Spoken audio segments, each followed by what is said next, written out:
we've had mega projects take place immediately on the perimeter of the Haram. And we're talking about skyscrapers. And what this does is I think unfortunately it's driven by money. And so what you end up having is you're having these monoliths that are, from a visual side, competing with the monolith, capital the, capital monolith, And I think that's not right. I think right, when I say it's not right in the sense it shouldn't have been allowed where you have anything earthly compete with this monolith. This monolith should be in a space that is neutral. It's not about embellishing it with the most expensive material either. It's about building it in a way which is, again, timeless, which is ultra high quality, because that is a responsibility as the custodian of this holy shrine, but to also be humble about it and to be neutral about it. And they came from my perspective as two beings, as an architect and as a Muslim, looking at it and seeing that where it's going, unfortunately, and my knowledge of the industry, it's going to get worse.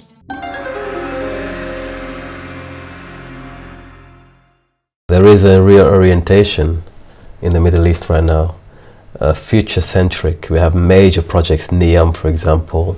There is a proliferation of different architectural designs and also projects for the coming 20, 30 years, which is a celebration of traditional values, traditional Arab values and customs, but embracing modern technology and modern developments. Another video which I'm going to reference here is one you made about the Kaaba and the sanctity of the Kaaba throughout the ages, but also the new development in terms of the expansion, the embellishment, and the revision of the aesthetic design of the Kaaba. The futuristic perspective of architectural design in Mecca and the environments around the city, does that inspire you to dream of the future? Or does it concern you in general terms? Which side of the spectrum are you on? Because from an Islamic perspective, we have been told through ahadith, prophecies, that the end time approaches when we have in Arabia a proliferate of buildings, the competition to build tall towers. And so from an architectural, from a religious perspective, we see that as a sign, as a signpost of, I guess, the approaching end. But there are also others who see that as a sign of development. This is the entry to the modern age, and there is a huge development effort being made in that region.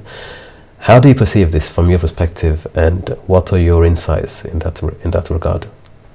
Well, I think there are two questions in there, right? There's about the Kaaba and the Holy Mosque, and then there's obviously kind of what's beyond, what's kind of our current zeitgeist with respect to architecture and the modernity and what have you. In the region from an architectural and urban planning perspective. So I think, let me take the Kaaba first, because I think it's a good it's a good link in from Nabateans, who are, a people that took design in a very intelligent way to create the miracle that they did. And then, we come to the point where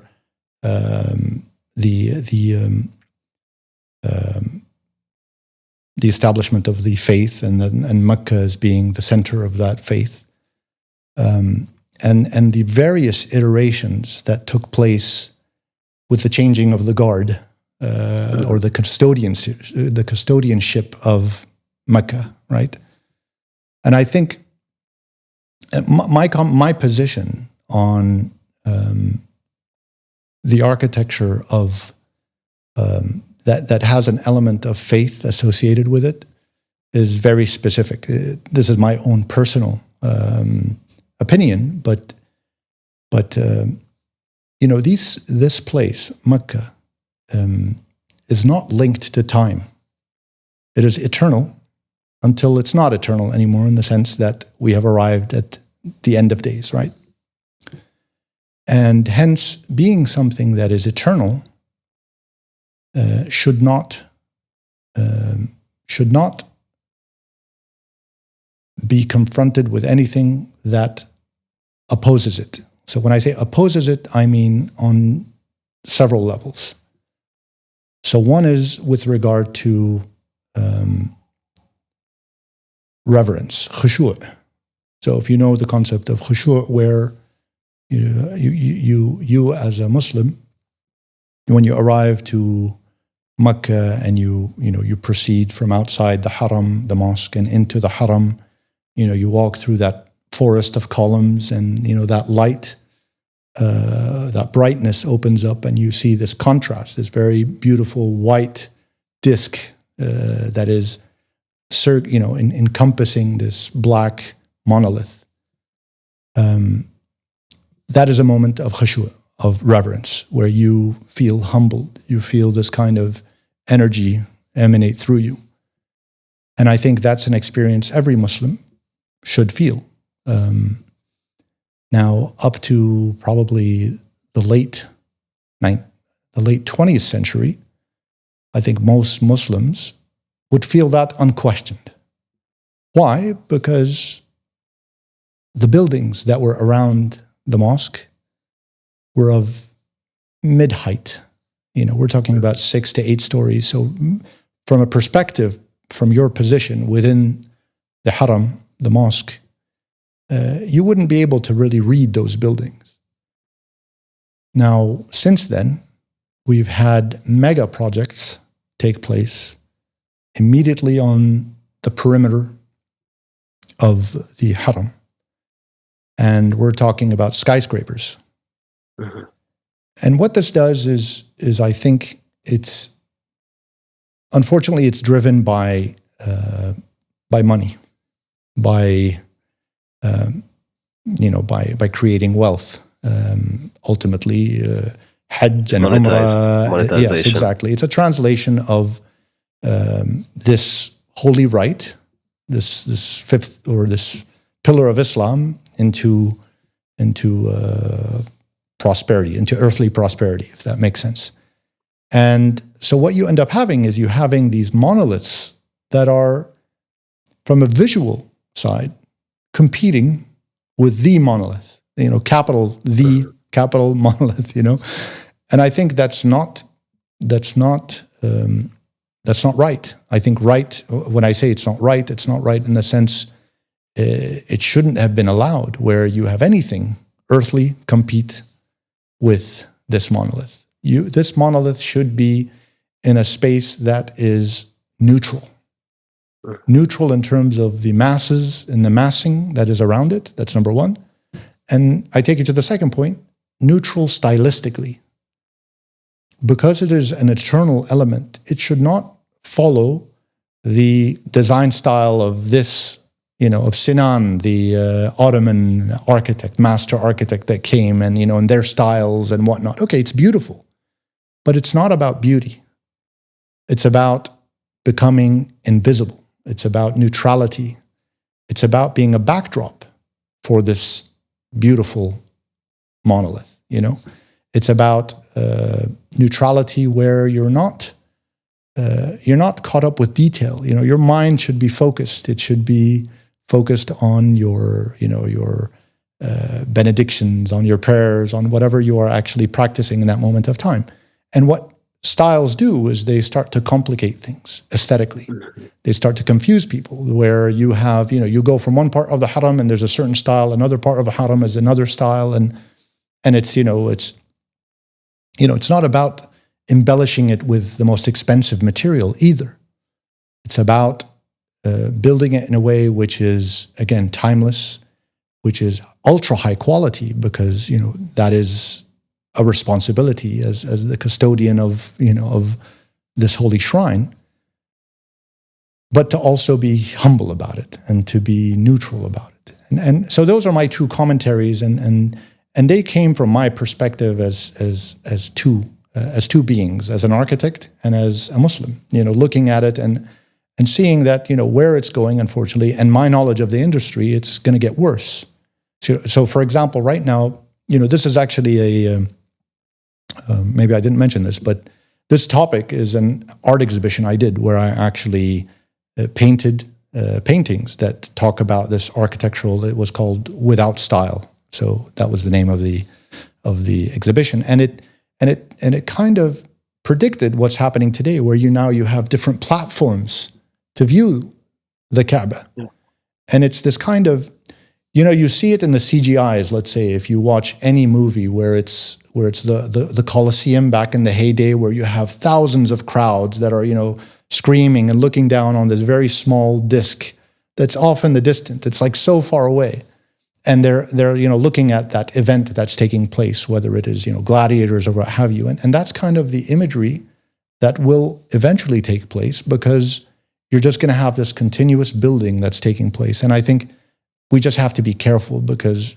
very soon that reverence can disappear. And I think that is a major concern that one has with such a holy place. And you're right. I think when I went in 2011, my first instinct when I gazed upon the Kaaba was, why is it so small? That was my first. It's really small.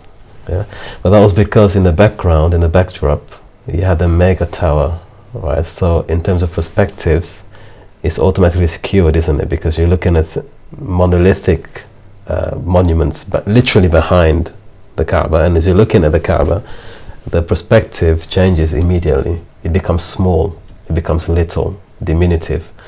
And I think there is a risk, you're right, if we have perpetual developments within the immediate region, it does drown out the sanctity. I know classically, I have a book by 𝘾𝙘𝗫𝗓 Al-Yamani, who was the ex-finance minister, oil finance minister of Saudi Arabia, a very prominent man. And he has an established organization that deals with the history and culture of Islam in Arabia. And the book he wrote on the house of Khadija in Mecca, in the first couple of chapters, he mentions that during the time of the early Muslims, and even prior to that with the pre-Islamic Quraysh, they did not build houses that were square. In one of the narrations, they had round houses out of deference for the Kaaba, because the Kaaba had a specific dimensionality that they did not want to rival in any of the houses surrounding. Furthermore, there was a circle within a radius that nobody could build in. So that deference, even before Islam, it gives a lot of credence to the idea that there should be a kind of a sanctity that's maintained in the way structures are erected around the vicinity of the Kaaba, because it is imposing, isn't it, to see a massive tower, or massive towers surrounding these now minuscule monuments effectively. It does give us a different perspective on the entire experience. It's no longer awe-inspiring in the sense it should be. It's just part of the background, effectively. Yes. But in terms of the necessity, because there is an argument that, look, we are now hosting millions of people every single year. We have a need for more capacity. There's a capacity breach at the moment. So out of necessity, and we have seen over the years, over the centuries, the steady expansion of the Haram, both in Mecca and Medina, out of necessity. Don't you think that it is, to a degree, there is a utility in actually building greater capacity monuments just to house and to kind of manage that growing number of people coming into the Kaaba? Is there not an argument for that? Let's say an ability to say whether it's achievable or not. So, for example, if we look at today's airports, right, we're talking about 30 million people in and out, obviously over the year, but you're talking about quite a concentration of people at any given time. So I think, to me, when I think of this, I always think of, how I would do this. How would I do this better? I think you're definitely looking at a satellite setup. So the holy shrine is the holy shrine. So you could expand the mosque as big as you want, horizontally. And the town of the commercial town, the residential town of Mecca is not there anymore. That's maybe 5 kilometers away. And through a system of quick transport, very fast transport, many transports. I mean, we're talking about the holiest shrine of Islam. So you're talking about and we'll get to this because we're talking about money as well, money well spent, right? Because we're going to get to projects that are in NEOM and whatnot that, we're talking about $500 billion worth of spending as a minimum. But definitely having a satellite, intense high rises, and that's actually when high rises can be, practical, because then you have a view towards the haram. You could see it from the distance. But when you're in the haram, you don't see those towers, So I think there are precedents that show that we can achieve in transit, as a satellite setup, where you have the commercial residential zone of Mecca, and then you have the religious zone of Mecca. There's the proper logistics, there's the proper setup, there's proper transport that brings you back and forth. And I think it's very achievable. It just needs, that call to be made. So I think to say that it's a necessity without looking at an alternative solution, I think that is limiting ourselves to find a more beneficial solution. No matter the complexity, there are complexities. There are complexities in both, but you want to resolve the faith-driven problems first. When you say, you didn't feel that, that sensation from seeing that very small, diminutive monolith, that is not good. that is not only an invaluable feeling that you have to retain, but it's a necessary. Absolutely, which makes it difficult when is the diluted attention span that we already have is further diluted when we have so much to look and there's so much happening. And I mean, for example, I have witnessed being in one of the buildings adjacent to the Kaaba at the time of prayer. So the call to prayer was being made, and I witnessed many of us we remained inside the hotel area, the entrance. There was air conditioning. And so, although there was the opportunity to step out and to walk into the haram, many people chose voluntarily to remain in the shopping lobby, because after prayer, run back to the shopping effectively activity, rather than being stuck in the number of, basically being stuck in a crowd in the Kaaba. You can be immediately released and go back to shopping. So there is that issue of, it does distract the attention, right? To have that commercialization right outside the gates of the Kaaba. Our attention is no longer the same. It's just, let's pray quickly, and as much as we can closer to the shops so that we can get back to shopping. So I think it's a valid concern, and it's a valid observation that if we did have maybe like a radius of some sort whereby there is no diversion whatsoever, it is purely just space, and potentially, as you said, communicate some sort of transportation that can go in and out very rapidly, that would be amazing. That would be really an amazing solution. But in general terms, do you think projects, mega projects such as NEOM and the various kind of the green projects to revive the deserts and the arid regions, is this a sign of positive cultural enrichment for the region? Not just Saudi Arabia, but just broader. We see this also in the Arab Emirates and other regions. Are these positive signs? Do they make you, as an architect, are these things to look forward to? Or is there potentially a cost associated with it? Not just financially, but in terms of culture, heritage, and other considerations. Let me start with my position. I'm a historian. I love history.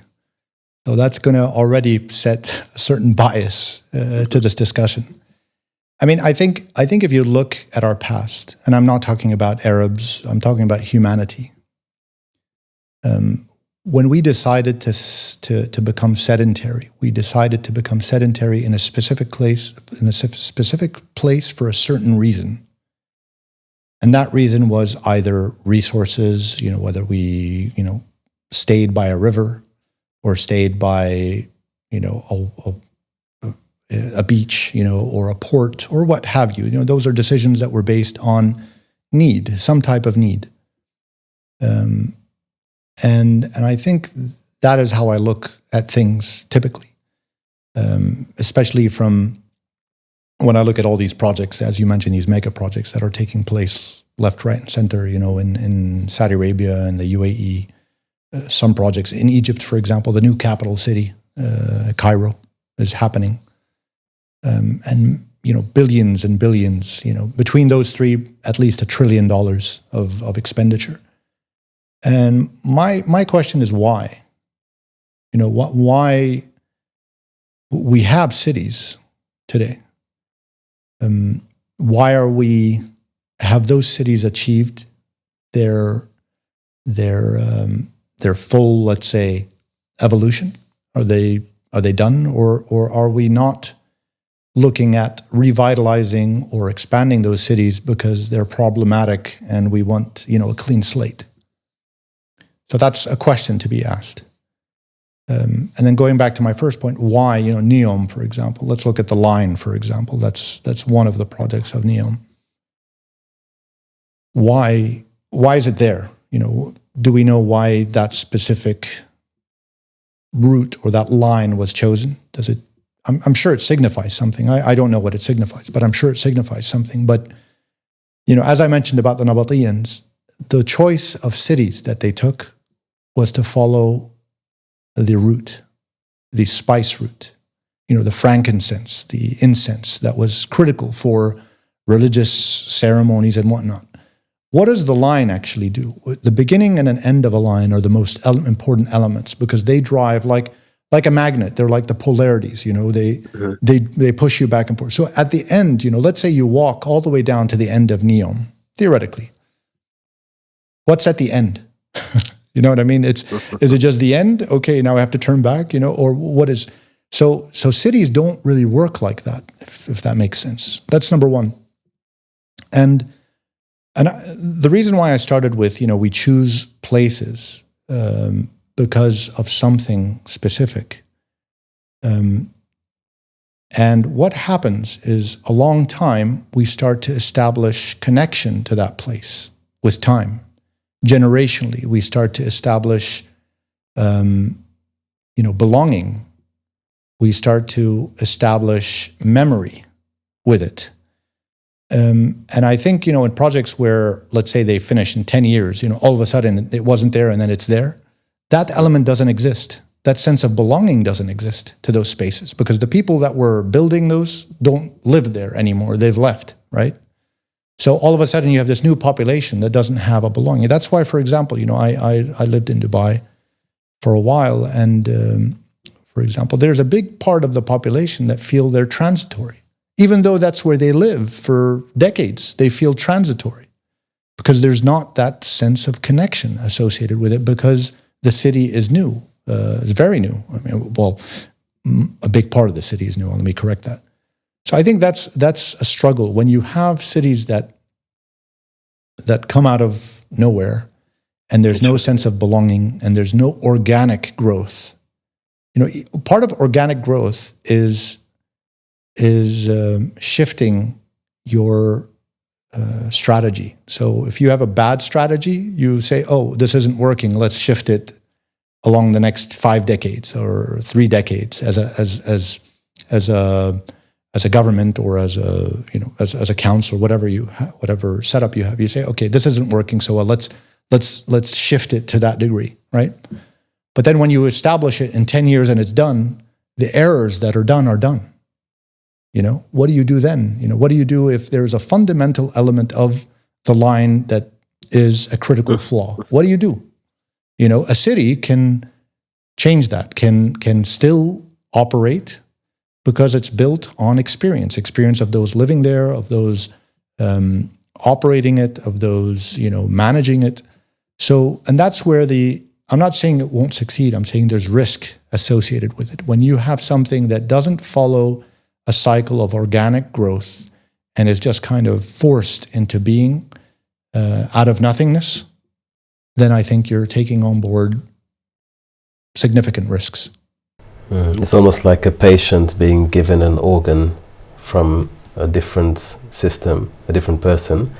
The body may reject that actual organ unless there is a steady and continual, almost drip feeding to make sure that it's receptive of this new organ coming into it. I think there is a risk of obviously the transplanting into certain regions in the Arab world, a different way of, I guess, living, a different architectural style, a different population, there is a risk of that transplant going wrong. But then again, it happens everywhere. There is a risk anywhere when you start from something very new. There is a risk of that going wrong. But I have seen in London, for example, I live in London, recently a lot of advertising in terms of projects, major projects in the Middle East, NEOM being one of them, 𝙎𝙬𝙑 being transformed into now a tourist destination. And many of these developments, mostly architectural, cultural and historical. And it's an opening into the world, in other words, to welcome the world into this region that was not necessarily open previously. But I guess it's a cultural exchange, it's an invitation for people to enter. But also I've also seen and heard concerns on the other side for those who actually reside or originate from these regions, that sometimes exposure is not always the best thing, you know, to expose certain things or to open certain things may not always be favorable. So I guess there is a balance between tradition, also the futuristic perspective of things. But I think it'd be interesting by 2030. In terms of, I guess, your aesthetic appeal, and I've seen some of your videos, I think you're more of a minimalist, right? You're focused more on the essence of something, not necessarily the form of it. Is that something that you feel is the way forward for the new Arab world, to go back to the essentials, to go back to the basics, to go back to a more simplistic, subtle style? Or is it necessarily not the case? Well, there's a premise in architecture called form follows function. So what something looks like, there's three ways to interpret that. You know, there's a way to say that, you know, the form is one thing and the function is another, and, you know, it's a mishmash at the end. You're lucky with what you get, right? Or it's one extreme, so it's form is the driver or function is the driver. So those are three iterations. I'm more of you know, the essence. I say the essence is the function. So what you, just in response to what you're saying, I think it's a balance. I'm that kind of person. I'm into balance, balancing. So for example, in my content, balancing the expressive with the fact. I think an important part of my storytelling is the fabric of my being, you know, my experience, the way I perceive things. That's what makes maybe my content slightly different than another person that's doing history of the Arab and Islamic world or the culture of Arab Islamic world. So I think it's a balance. It's a harmony of those two things, and I believe that you can't ignore one at the expense of another. And that balance can vary. For me, it can vary for you. You know, that line, that balance is not finite in the sense of it being right at the center. It can differ, for example, when we talk about architecture, or it can differ when we talk about philosophy, you know, and it can differ when we talk about personal experience. So it's not so rigid.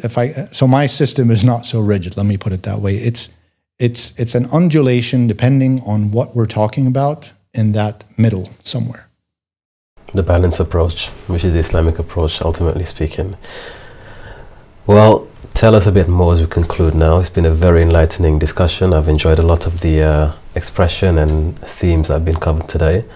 Tell us about your channel, about your projects, your exhibitions. Where can we get more of your work? Well, I mean, the channel, as you mentioned, the Kandiri Chronicles is a channel that currently has almost 160 bits of content. So videos. Typically, my videos are between 8 to 12 minutes long. They are heavily fact-based, but at the same time, as I mentioned, it's this kind of symphony of my personal perspectives, conclusions, as well as facts and storytelling. So I release once a week. So every Sunday morning, I release a video. And you know, for example, the next videos are, you know, in sequence. The next one is going to be about the Syrian crisis, why we don't hear anything about Syria anymore, which is, you know, as an Arab, it's shameful on us. You know, we can't be just looking at, you know, one crisis and ignore other crises. Yemen is another one that will come down the line. But for example, Syria is next week. I just released yesterday one about the stereotyping of Arabs. I know it, yes. So following that is Ibn Rushd,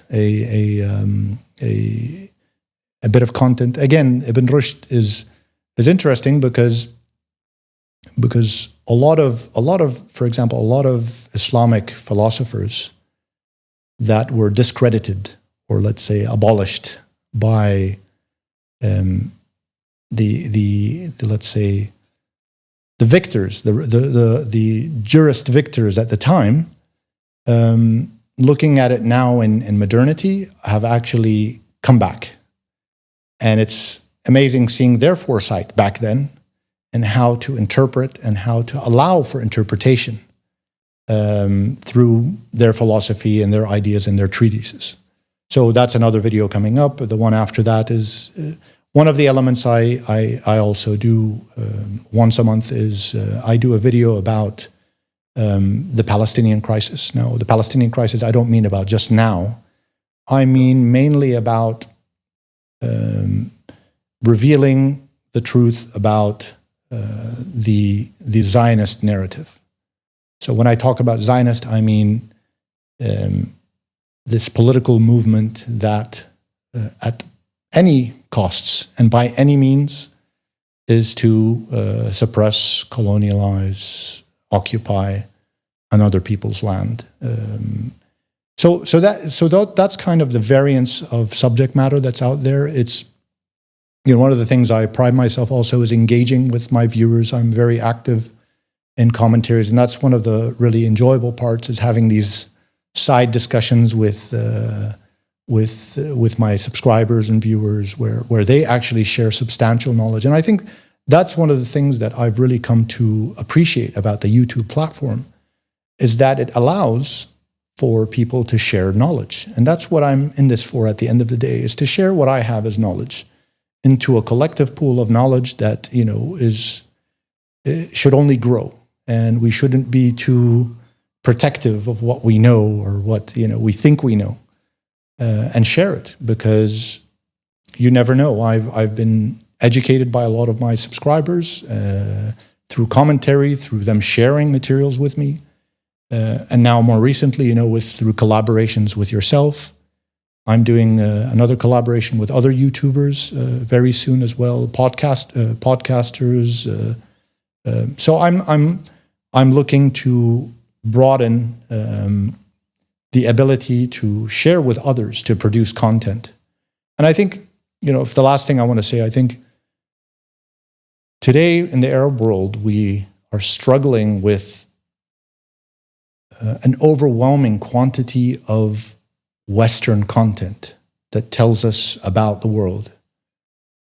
And unfortunately, what we have today as the, let's say, official educational textbooks, references, and whatnot, are all collecting dust, you know, and no one's going to open a dusty book, let alone a new one. I mean, they're not going to touch that book. So you have generations of people that are not going to know much about their identity, about their history. So one of the main strategies and missions for this channel is to provide the means through these short bits of content to help relay these stories in a much more modern, technologically, let's say, or digitally facilitated systems where they don't have to, you know, they don't have to work hard at attaining that knowledge. And that's a very, very important service that I think we haven't exploited this resource as much as we should. As you mentioned, most of the young Gen Z, Generation Z, are not going to read books the way we read books, perhaps, and those who came before us. So all of this knowledge and enrichment is entrapped in these books. But again, it's a wonderful thing to know that we have access now, readily available to us on YouTube and other online platforms where we can reach a wider audience and also instigate thought, because the videos are very entertaining and captivating. So it's a different medium altogether. It's not the same as just reading. It actually, there's an imaginative process where you can actually see and visualize and hear. So it engages various different faculties, and I think it's easier that way to convey information to people. So thank you for that service. I'm already subscribed to your channel, and I'm looking forward to your next upload on Sunday. Much Ibrahim is an amazing experience, and again, I appreciate your support in this, and always look forward to another time, my friend.